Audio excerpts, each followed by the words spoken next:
Hai, Assalamualaikum dan selamat sejahtera semua. Bertemu kembali dengan saya, Cikgu Siti Hamziah dalam kelas PDPR RBT tingkatan 1.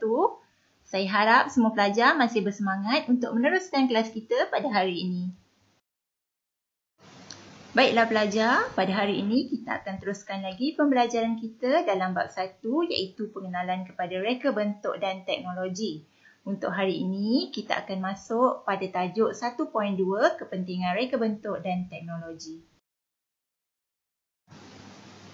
Sebelum kita meneruskan pembelajaran kita lihat dulu apa standard pembelajaran yang kamu perlu capai pada hari ini. Baiklah, pada akhir pembelajaran, pelajar akan dapat yang pertama, menerangkan etika dalam reka bentuk dan yang kedua, pelajar dapat menerokai kerjaya dalam bidang reka bentuk dan teknologi. Okey, kamu boleh buka dan rujuk buku teks RBT tingkatan 1, muka surat 20 untuk topik yang akan kita bincangkan pada hari ini. Baiklah, kita terus masuk kepada standard pembelajaran yang pertama iaitu 1.2.3, etika dalam reka bentuk. Baiklah pelajar, kita lihat terlebih dahulu apa maksud etika. Etika ialah nilai murni yang menjadi pegangan dan amalan seseorang pereka bentuk supaya hasil ciptaannya itu tidak memudaratkan dirinya dan pengguna. Nilai dalam reka bentuk mempunyai garis panduan yang harus dipatuhi.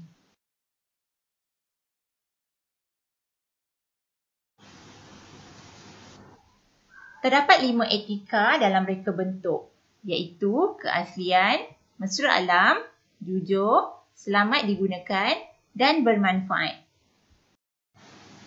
Baiklah, saya akan terangkan satu persatu berkaitan etika dalam reka bentuk ini. Keaslian adalah etika reka bentuk yang pertama. Okey, apa itu keaslian? Keaslian adalah mereka produk dengan usaha sendiri, bukan memplagiat atau meniru hasil kerja orang lain. Senang kata original. Jika kamu nak hasilkan sesuatu produk, kamu kena pastikan bahawa produk yang akan kamu hasilkan itu adalah daripada idea kamu sendiri.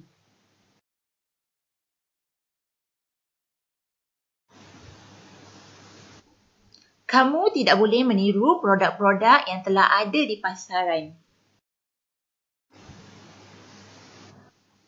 Contohnya, jika kamu nak hasilkan sesebuah beg, seperti mana yang kamu ketahui, beg ada banyak dekat pasaran, ada macam-macam jenama. Jadi, kamu tak boleh tiru reka bentuk dan jenama beg-beg yang telah ada di pasaran.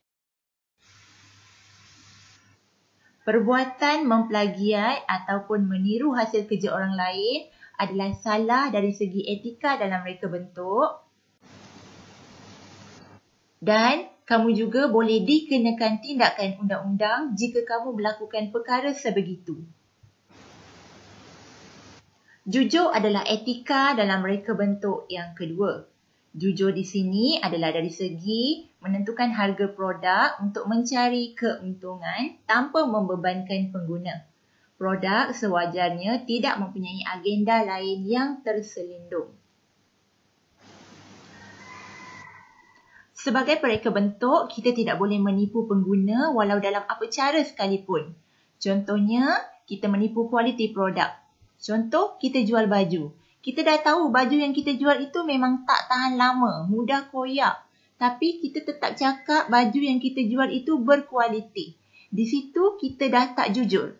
Ataupun kita jual buah rambutan. Masa kita timbang buah untuk jual, kita banyak letak ranting berbanding buah. Jadi kat situ kita dah tipu timbang. Itu pun salah satu tindakan yang tidak jujur juga.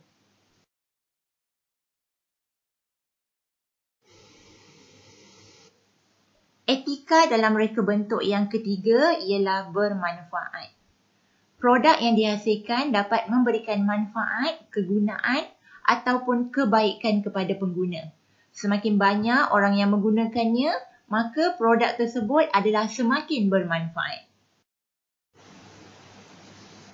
Sebagai contoh, kamu dapat lihat di sini contoh inovasi dalam reka bentuk yang memudahkan pengguna untuk memasak.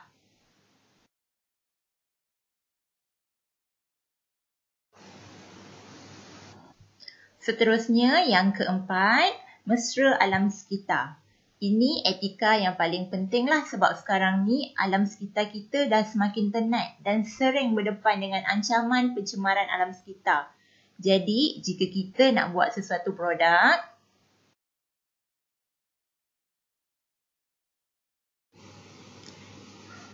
kita perlulah menggunakan sumber semula jadi tanpa menjejaskan alam sekitar.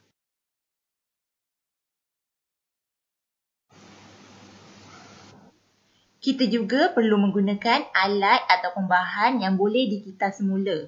Contohnya, botol plastik kita boleh kitas semula dan jadikan pasu mini yang menarik dan berdaya komersial.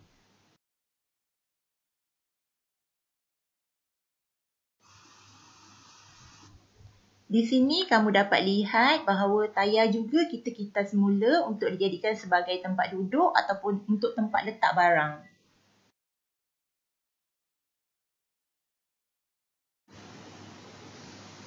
Surat khabar pula kita jadikan sebagai pensel.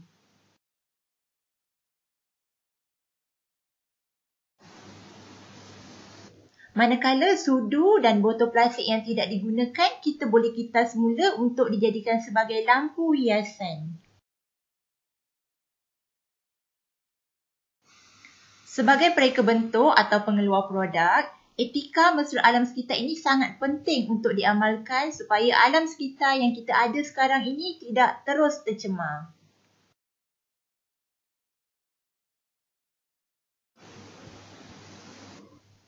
Seterusnya, kita lihat etika dalam reka bentuk yang kelima dan juga yang terakhir iaitu selamat digunakan.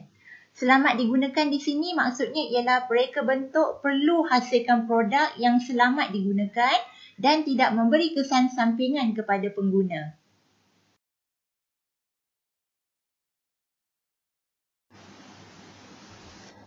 Kita sebagai pereka bentuk produk tak boleh hasilkan produk yang kita sendiri pun takut untuk nak guna. Sebagai contoh, jika kita buat makanan, pastikan makanan tersebut adalah selamat untuk dimakan dan tidak memudaratkan orang yang memakan makanan tersebut. Di sini kamu dapat lihat contoh jaket yang digunakan untuk melindungi pengguna. Namun, sekiranya tanpa pemantau cahaya, jaket ini tidak sesuai digunakan pada waktu malam. Baiklah pelajar, seterusnya kita masuk kepada standard pembelajaran kita yang kedua, iaitu kerjaya dalam bidang reka bentuk dan teknologi.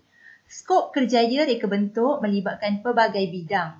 Bermula daripada lakaran idea produk, penyediaan perancangan, pembuatan dan kawalan pengkomputeran hinggalah pengangkutan dan penjualan.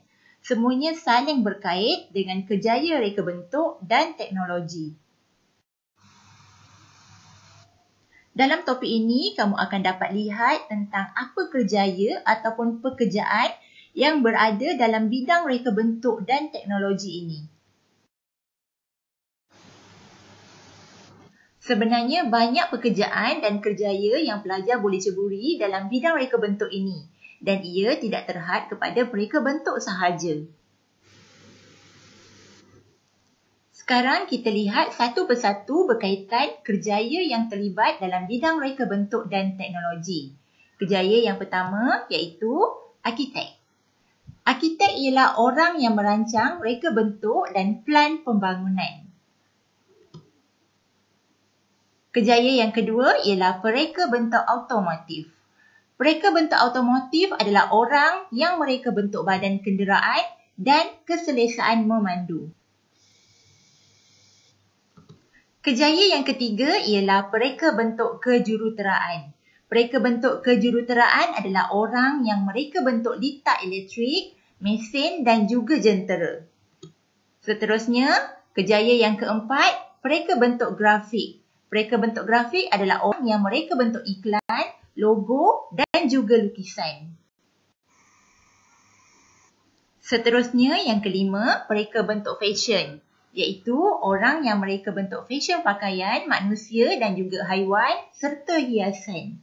Yang keenam, mereka bentuk permainan, iaitu mereka yang membentuk alat, muka dan juga muka permainan komputer. Kejayaan dalam bidang reka bentuk dan teknologi yang ketujuh ialah reka bentuk persembahan makanan, iaitu orang yang membentuk persembahan kek dan juga roti. Seterusnya, yang ke-8, reka bentuk industri, iaitu mereka yang membentuk peralatan dan juga sistem. Kejayaan yang seterusnya iaitu yang ke-9, iaitu reka bentuk pengajaran, iaitu mereka yang membentuk langkah pengajaran. Kejayaan yang ke-10, mereka bentuk hiasan dalaman, iaitu mereka yang membentuk hiasan dalam bangunan dan juga bilik. Kejayaan yang ke-11 iaitu seni bina landscape, iaitu orang yang mereka bentuk hiasan taman. Kejayaan yang ke-12, mereka bentuk lampu, iaitu orang yang mereka bentuk lampu dan cara pemasangannya. Kejayaan yang ke-13 iaitu mereka bentuk produk ataupun orang yang mereka bentuk peralatan untuk kegunaan awam. Dan kejayaan yang terakhir, mereka bentuk perkhidmatan, iaitu orang yang menyediakan perkhidmatan yang boleh diberi kepada orang ramai.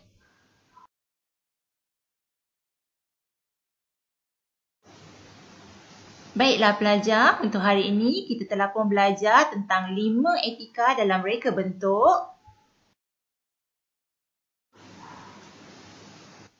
Kemudian kita juga telah belajar berkaitan dengan 14 kejayaan yang kamu boleh ceburi dalam bidang reka bentuk dan teknologi.